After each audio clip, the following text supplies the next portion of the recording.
नमस्कार साथियों, सोशल गुलदस्ते में आपका स्वागत है। आज हम एक लेटेस्ट कहानी के साथ आपके पास पुनः हाजिर हैं और आज की कहानी का शीर्षक है साइबर क्राइम। साथियों, आज की दुनिया एक वर्चुअल वर्ल्ड की तरह है जिसमें हमारे बहुत सारे दोस्त हैं, वो हजारों की भी संख्या में हो सकते हैं, जिसमें बहुत सारे गेम्स हैं, जिसमें हमें घर से बाहर जाने की ज़रूरत नहीं है। हम क्रिकेट तो खेल रहे हैं अपने दोस्तों के साथ, हम पबजी की दुनिया में जीते हैं और भी ऐसे बहुत सारे काम हैं जो हम इस वर्चुअल वर्ल्ड में आराम से रहकर करते रहते हैं। इस वर्चुअल वर्ल्ड की बहुत ज़्यादा जो खूबसूरती है, जो आसान जीवन जीने के आसान तरीके हैं, जिसने हमारे जीवन को आसान बना दिया, बावजूद इसका एक स्याह पक्ष भी है और वो डार्क शेड जो है, आज हम उसी के बारे में बात करेंगे क्योंकि इसे जानना बहुत ज़रूरी है। अगर हम इस साइबर स्पेस में, साइबर वर्ल्ड में जी रहे हैं और आज हमारी दुनिया कंप्यूटर, इंटरनेट और मोबाइल तक सीमित है, तो हमें इस साइबर क्राइम को जानना भी बहुत ज़रूरी है। तो शुरुआत करते हैं, आखिर साइबर क्राइम क्या है और इसको जानने की ज़रूरत क्यों पड़ी। साथियों, साइबर क्राइम एक ऐसा अपराध है जो इल्लीगल एक्टिविटी करता है और जो साइबर स्पेस में रहकर इल्लीगल एक्टिविटी करता है वो आपके पास नहीं होता। आपके घर में दरवाजा तोड़ के चोरी नहीं होती, बैंक में लूट नहीं होती, डकैती नहीं होती। सिर्फ सिंगल क्लिक पर किसी भी इल्लीगल एक्टिविटी को करते हुए आपके बैंक खाते से हजारों लाखों रुपए जा सकते हैं। और इस तरह की इल्लीगल एक्टिविटी का कोई AK-47 हथियार नहीं है, कोई बंदूक हथियार नहीं है। एकमात्र इसका वेपन है कंप्यूटर, इंटरनेट और मोबाइल, या जिसे हम कहते हैं डिजिटल टेक्नोलॉजी। साथियों, डिजिटल टेक्नोलॉजी ने जितनी हमारी दुनिया बदली है उतनी ही हमारी दुनिया को खतरनाक भी बनाया है। आइए तो हम साइबर क्राइम के प्रकारों को जानते हैं और साइबर क्राइम में कितने तरह के क्रिमिनल्स होते हैं इसको जानते हैं। इसके साथ ही हम ये जानेंगे कि इसके लिए कौन कौन से ऐसे कानून है, कौन कौन से लॉ है जो इस तरह की क्रिमिनल एक्टिविटी को रोकते हैं और कौन से ऐसे प्रिवेंशन है जो हमारे लिए बहुत ज़रूरी है। कौन से ऐसे उपाय है रोकथाम करने के जिससे कि हम इस तरह के अपराध से पीड़ित होने से बच सकें या विक्टिम होने से बच सकें। तो आइए, इस कहानी में सबसे पहले हम चलते हैं अपराधियों के प्रकार पे कि साइबर क्रिमिनल्स कितने तरह के होते हैं। अगर हम समझने की कोशिश करें तो मुझे लगता है मोटा मोटी हम 4 भाग में साइबर क्रिमिनल्स को बांट सकते हैं। इसमें पहले जो आते हैं वो है स्कैमर्स। साथियों, स्कैमर्स इस तरह के अपराधी होते हैं जो बड़े बड़े स्कैम करते हैं, जिसे हम साइबर स्कैमर्स कहते हैं। ये आपको इस तरह की अट्रैक्टिव योजनाएं देंगे, प्लानिंग देंगे, ऑफर देंगे कि हम इसमें बहुत आसानी से चले जाते हैं क्योंकि आसानी से फायदे लेना सबको अच्छा लगता है। पर बचिए, इस तरह के फायदे आपके लिए बहुत खतरनाक हो सकते हैं, बहुत हानिकारक हो सकते हैं। दूसरे इसमें आते हैं, दूसरे तरह के जो अपराधी आते हैं वो है स्टॉकर्स। साथियों, आज की डेट में ये बहुत हो रहा है। इंटरनेट स्टॉकर या जिसको हम साइबर स्टॉकर कहते हैं, ये लगातार सोशल साइट्स पर आपके साथ आप पे नजर रखते हैं, आपके साथ एक इमोशनल रिलेशन भी बॉन्ड कर सकते हैं और आपको अपनी बातों में रखकर आपके साथ दोस्ती गांठ कर किसी भी तरह से वो आपको इमोशनली उसके बाद ब्लैकमेल भी कर सकते हैं। स्टॉकर के बाद एक बहुत कॉमन अपराधियों का प्रकार इसमें आता है, वो आता है फिशर्स। बहुत कॉमन है ये भी, आपके घर में, परिवार में, सबके साथ हो सकता है, आपके पास पड़ोस में या आपके खुद के साथ इस तरह की चीजें हो गई हो। आपके पास एक ऐसा जाल बना जाता है और उस जाल में कुछ आपको दाना दिया जाता है जिसको हम कहते हैं, कुछ ऐसे अट्रैक्टिव ऑफर्स दिए जा सकते हैं फोन के माध्यम से, मेल के माध्यम से कि आप उसमें उलझ के अपने पर्सनल इंफॉर्मेशंस को उनके साथ शेयर कर लेते हैं और आप एक खतरनाक रास्ते पर चले जाते हैं जिससे आपका नुकसान हो सकता है। और इसके साथ ही एक और बहुत ज्यादा होने वाले अपराधी जिसको हम कहेंगे, जो बहुत कॉमन है, हैकर्स और क्रैकर्स। मैंने 2 शब्द कहा है यहाँ पे, हैकर्स और क्रैकर्स। ये दोनों मिलकर ही किसी भी सिस्टम को, किसी भी तंत्र को बहुत ज्यादा, चाहे वो व्यक्तिगत हो, चाहे वो प्रॉपर्टी वाला हो, या ऑर्गेनाइजेशनल हो, या फिर सोसाइटल हो, इस तरह के अपराध को अंजाम दे सकते हैं।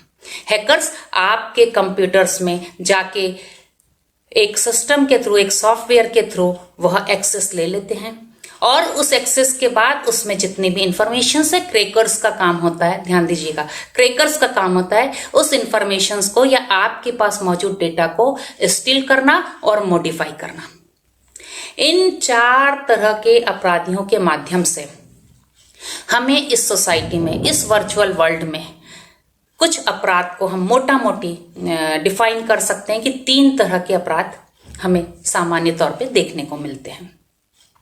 पहला टाइप जो इसमें आता है इंडिविजुअल, दूसरा ऑर्गेनाइजेशनल, और तीसरा आता है इसमें सोसाइटल।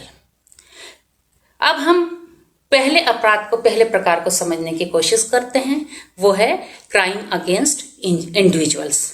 इसमें भी साथियों डिफरेंट टाइप के अपराध होते हैं। ये अपराध की दुनिया का फैलाव भी बहुत तेजी से हो रहा है और बहुत सारे टाइप्स में हो रहा है।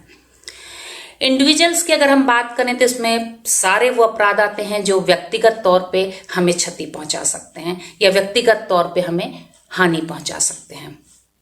जिसमें पहला जो टाइप आता है वो आता है ऑनलाइन फ्रॉड। साथियों, ऑनलाइन फ्रॉड में आपके लिए बहुत सारे अट्रैक्टिव ऑफर्स आएंगे, बहुत सारी ऐसी चीजें आएंगी कि आप इतने का प्राइज जीत गए और कब आपके साथ धोखा हो जाएगा आपको पता ही नहीं चलेगा। स्टॉकिंग करना, सोशल मीडिया प्लेटफॉर्म पे जैसे ही आप पर्सनल इंफॉर्मेशंस डालते हैं तो सामने वाला साइबर क्रिमिनल्स, जो एक फिशर्स भी हो सकता है, जो एक स्कैमर भी हो सकता है, जो स्टॉकर भी हो सकता है, वो आप पे पूरी तरह से नजर रखता है और नजर रख के आपके साथ रिलेशन बिल्ड करता है, बाद में आपको ब्लैकमेल भी कर सकता है स्टॉकर्स। अनऑथोराइज एक्सेस, ये बहुत कॉमन टाइप है।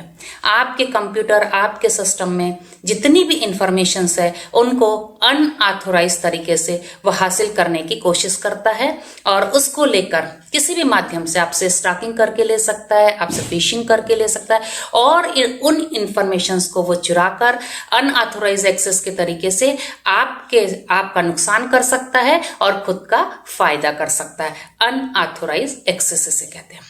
इसके साथ ही एक और क्राइम में, इंडिविजुअल क्राइम में जो आता है वो आता है स्पूफिंग। आपको ऐसे मेल आएंगे, इस तरह की इंफॉर्मेशंस भेजी जाएंगी जिस इंफॉर्मेशंस के माध्यम से आप प्रभावित हो कि आपको लगेगा ये जेन्युइन यूजर है, लेकिन वो जेन्युइन मेल नहीं होता। वो किसी ऐसी जगह से मेल आया रहता है कि वह आपको अपराध के जंजाल की ओर ले जा सकता है या आपको हानि पहुंचा सकता है। इसके साथ ही होता है हैकिंग, आपके सिस्टम को हैक करना और सिस्टम को हैक करके इंफॉर्मेशंस को चुराना और इंफॉर्मेशंस को चुरा के उसको अपने फायदे के लिए यूज करना, उसको आपके नुकसान के लिए यूज करना। इस तरह से हैकिंग भी हमारे साथ हो सकती है। इंडिविजुअल अपराध में एक और जो प्रकार आता है वो आता है प्लास्टिक कार्ड फ्रॉड। साथियों, ये बहुत होता है। आज का जमाना ऐसा है कि आपको बैंक से रुपए निकालने की जरूरत नहीं है, आपने कोई खरीदी की तो आपको पैसे देने की जरूरत नहीं है। इस डेबिट और क्रेडिट कार्ड के माध्यम से आप पैसे का लेन देन करते हैं या अंतरण करते हैं और इस अंतरण के दौरान कभी कभी आप ऐसे साइट्स पर चले जाते हैं, वो अनसिक्योर्ड होती है और आपके बैंक अकाउंट खाली हो जाते हैं। इस तरह के ऑनलाइन फ्रॉड भी बहुत ज्यादा हमें देखने को मिलते हैं। साथियों, ये इंडिविजुअल अपराध के प्रकार हो गए कि इतने, इसके अलावा और भी अपराध हो सकते हैं जो आप जाके गूगल पे और हमारे अगले विभिन्न कार्यक्रमों में देख सकते हैं। इसके बाद हम आते हैं कि ये दूसरा जो प्रकार इसका है वो है ऑर्गेनाइजेशनल क्राइम्स या साइबर क्राइम्स अगेंस्ट ऑर्गेनाइजेशंस। इसमें बहुत बड़े बड़े किस्म के अपराध होते हैं और इस अपराध में सबसे बड़ा जो हमें देखने को मिलता है प्रकार वो होता है डेटा ब्रीचिंग।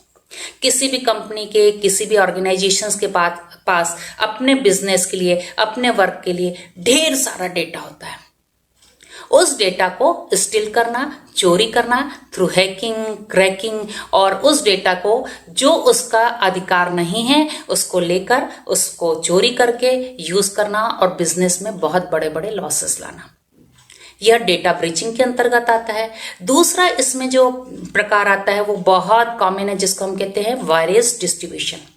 हो सकता है ये शब्द आपको साथियों नया लग रहा होगा, वायरस डिस्ट्रीब्यूशन, लेकिन ये सबसे कॉमन है और आपने ये तो जरूर ही सुना होगा, जिसको हम कहते हैं पायरेटेड। अक्सर आपने सुना होगा सीडी पायरेटेड है, पिक्चर को पायरेट, आज फिल्म रिलीज हुई इंटरनेट पे दिखने लगती है, यानी कॉपीराइट का उल्लंघन करना। एक पर्टिकुलर थिंग्स का, वस्तु का कॉपीराइट होता है, वो उसके अधिकार क्षेत्र की होती है और इसे चोरी करके हम इसे इलीगल तरीके से रिवील कर देते हैं, प्रदर्शित कर देते हैं, तो ये कॉपीराइट, जिसको हम वायरस डिस्ट्रीब्यूशन कहते हैं। इसके साथ एक और बहुत खतरनाक जो होता है, जो बड़े बड़े सिस्टम को ध्वस्त कर देता है। आपने भी सुना होगा कि फलाना जो सिस्टम है, फलाना सर्वर है, इस कंपनी का ये डेटा पूरी तरह से क्रैश हो गया, जिसको हम कहते हैं denial of services. Denial of services, DoS. इस तरह की इंफॉर्मेशन आपके सर्वर पे, आपके कंप्यूटर पे इस तरह के रिक्वेस्ट बार बार मेल सेंड किए जाते हैं, और इतनी ज्यादा मात्रा में कि सारा सिस्टम, सारा सर्वर क्रैश हो जाता है और डेटा उसके बाद आपके काम के नहीं रहते। और इस तरह से बहुत बड़े बड़े ऑर्गेनाइजेशन में नुकसान होता है। साथ ही उसमें छोटा सा मैं आपको बता दूं कि बहुत सारे सिस्टम में आपने जरूर सुना होगा बिटकॉइन या क्रिप्टो करेंसी, जिसपे हम आगे बात कर सकते हैं।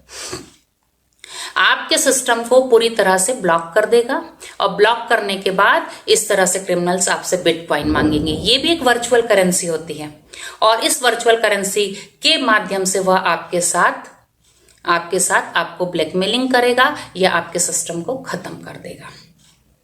एक और ऑर्गेनाइजेशनल थेफ्ट में हम कहेंगे वो आता है साइबर स्टॉकिंग या साइबर टेररिज्म। साइबर टेररिज्म में बहुत सारी आतंकवादी गतिविधियां वर्ल्ड वाइड, कहीं भी बैठे बैठे किसी भी देश के सिस्टम को तबाह करना, सिस्टम को खराब करना, सिस्टम को परेशान करना। आपने जरूर सुना होगा साइबर अटैक। टेक्नोलॉजी का किस तरह से हम दुरुपयोग कर सकते हैं, ये विभिन्न माध्यमों से, अपराधों के प्रकार से हमें समझ में आता है। ना इसमें कोई AK-47 होती है, ना इसमें कोई बड़े बड़े हथियार होते हैं, ना इसमें कोई डकैती होती है, बावजूद इसका स्तर इतना व्यापक है कि आज के समय में इसके लिए अलग से लॉ बने हुए हैं।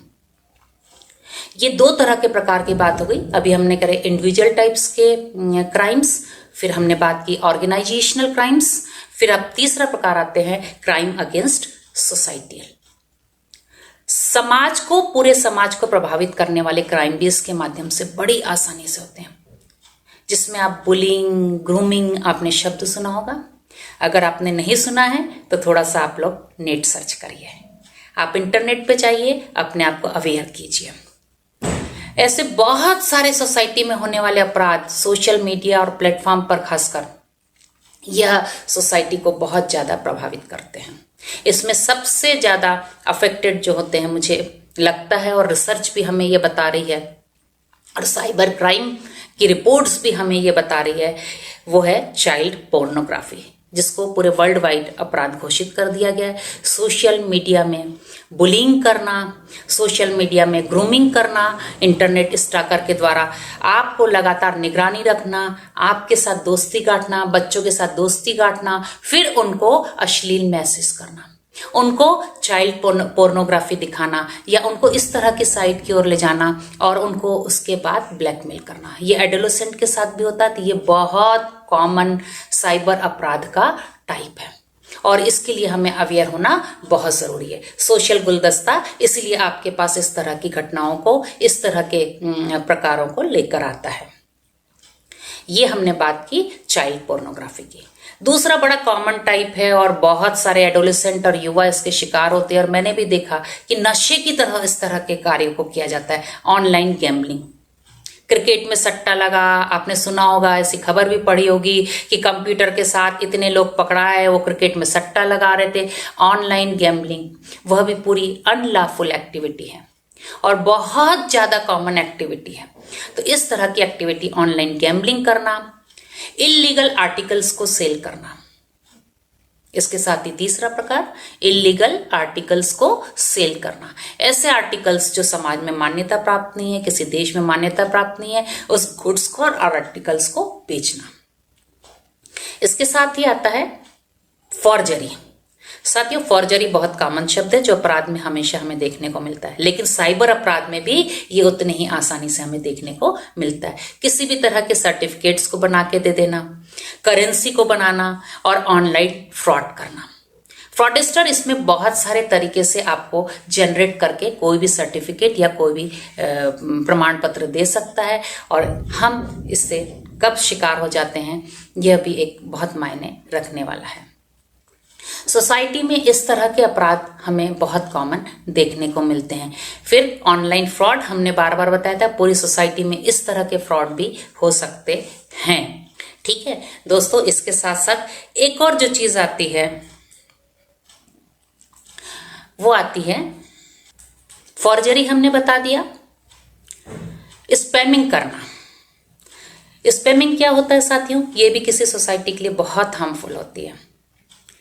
स्पैमिंग मतलब कमर्शियल तरीके से एडवर्टाइजमेंट देना, ऐसी आकर्षक एडवर्टाइजमेंट देना जिसके जाल में आप फंस जाएं और आपके साथ फिशिंग हो। फिशिंग हो मतलब आपके साथ, आप ऐसे प्रोडक्ट की ओर आकर्षित हो जाएं, आपको ये कहा जाए कि आप इतने का इनाम जीत जाएंगे, आप ये गेम खेलिए, और इस तरह से आपके साथ स्पैमिंग होकर आपको स्कीम्स दी जाती है और स्कीम्स देकर आपके साथ ठगी होती है और आप स्पैमिंग के शिकार हो जाते हैं। और इस तरह से सोसाइटी में हम अगर बात करें तो हमें ऐसे ऐसे अपराध देखने को मिलते हैं। साथियों, इस पार्ट में हमने, भाग 1 में हमने साइबर क्राइम साइबर क्राइम क्या है, साइबर क्राइम में क्रिमिनल्स कितने प्रकार के होते हैं और साइबर क्राइम कितने तरह के होते हैं, इसकी एक विस्तृत विवेचना के ऊपर बातचीत की।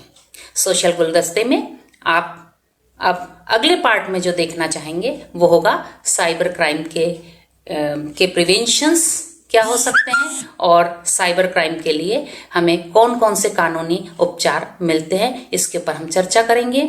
और सोशल गुलदस्ते के इस एपिसोड को आप दिल से लाइक करना मत भूलिए साथियों। उम्मीद है आपको ये ज़रूर पसंद आया होगा, तो लाइक, कमेंट और शेयर के माध्यम से आप जरूर हमसे संवाद स्थापित कीजिए। नमस्कार।